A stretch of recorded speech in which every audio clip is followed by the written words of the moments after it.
क्या आपने कभी एकांत में एकाग्र होकर शंख की ध्वनि को ध्यान से सुना है? वो एक कंपन जो केवल कानों से नहीं आपके पूरे अस्तित्व को छूता है। वो ध्वनि जो वाइब्रेशन केवल एक आवाज नहीं होती, वह एक जागृति होती है, ब्रह्मांड की पहली सांस की तरह। सनातन धर्म में शंख को सृष्टि के आरंभ की ध्वनि नद ब्रह्म कहा गया है, यानी ध्वनि ही ब्रह्म है। शंख की ध्वनि सिर्फ पूजा में उपयोग नहीं होती, यह एक ऊर्जात्मक प्रक्रिया है जो आपके घर, मन और आत्मा तीनों को शुद्ध करती है। भगवान विष्णु के हाथ में जो शंख रहता है उसे पंचजन्य कहा जाता है। महाभारत में जब भगवान श्री कृष्ण ने युद्ध आरंभ होने से पहले अर्जुन के रथ पर खड़े होकर शंख बजाया था, तब वो केवल युद्ध घोषणा नहीं थी, वो अधर्म के अंत और धर्म के विजय का संकल्प था। शंख तब भी एक प्रतीक था आत्मिक शक्ति का, धर्म का और सत्य की उद्घोषणा का। हर योद्धा, हर देवता अपने शंख के नाम से पहचाना जाता था। अर्जुन का शंख देवदत्त, भीम का था पौंड्रा और युधिष्ठिर का था अनंत विजय। इससे हमें यह भी समझ आता है, शंख केवल पूजा का अंग नहीं, यह चेतना का यंत्र है। जब आप शंख को सही विधि से फूंकते हैं तो उससे ध्वनि निकलती है। वो 273 टू 417 हर्ट्ज के बीच ऑसिलेट करती है। यह फ्रीक्वेंसी सिर्फ वातावरण को नहीं, आपके शरीर के भीतर चल रही तरंगों को भी प्रभावित करती है। शंख की ध्वनि आपके घर की नकारात्मक ऊर्जा को तोड़ती है।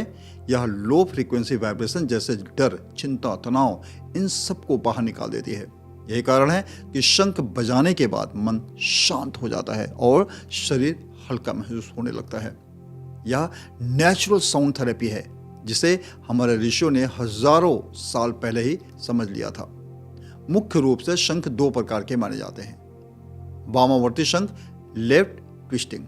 इस शंख की खुली धार बाईं ओर होती है। इसे आमतौर पर पूजा में उपयोग किया जाता है। यह भगवान विष्णु का प्रिय शंख है। दक्षिणावर्ती शंख, राइट ट्विस्टिंग। यह दुर्लभ होता है, इसकी धारा दाईं ओर घूमती है। यह शंख महालक्ष्मी का प्रतीक है। इसे घर में समृद्धि और धन बढ़ाने के लिए पूजा स्थान में रखा जाता है। इसकी विशेषता यह है कि इसके केवल दर्शन मात्र से वातावरण में शुभता फैलती है। पूजा स्थान में शंख को लाल कपड़े पर रखें। इसे नियमित रूप से जल से धोएं। सप्ताह में एक बार गंगा जल से भी शुद्ध करें। हर सुबह पूजा से पहले और शाम को दीप जलाने से पूर्व शंख बजाना अत्यंत शुभ माना जाता है। ध्यान रखें, पूजा के लिए और जल अर्पण के लिए अलग अलग शंख हो। एक ही शंख का दो प्रयोजन में उपयोग वर्जित है। शंख को कभी भी सीधे जमीन पर न रखें, न ही उसे पैर से छुएं। यह अपवित्रता मानी जाती है। जहां शंख प्रतिदिन बजता है वहां से अलक्ष्मी यानी दरिद्रता और कलह दूर रहती है। शंख की ध्वनि बुरी शक्तियों और अदृश्य नकारात्मक शक्तियों को भगाने में सक्षम मानी गई हैं। कुछ ग्रंथों में यह भी लिखा है कि शंख की ध्वनि ग्रह दोष जैसे शनि, राहु, केतु को भी शांत करती हैं।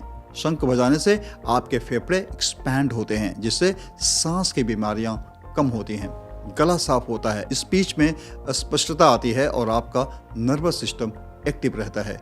यह आपके शरीर की सेल्यूलर स्ट्रक्चर पर भी असर डालता है।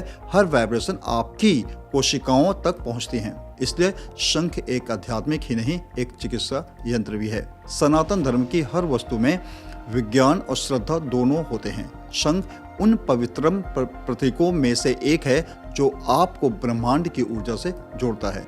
अगर आप इसे सही स्थान पर रखें और प्रतिदिन इसे भाव से बजाएं तो आपका घर, आपका मन और आपका जीवन तीनों शुभता, शांति और समृद्धि से भर जाएगा।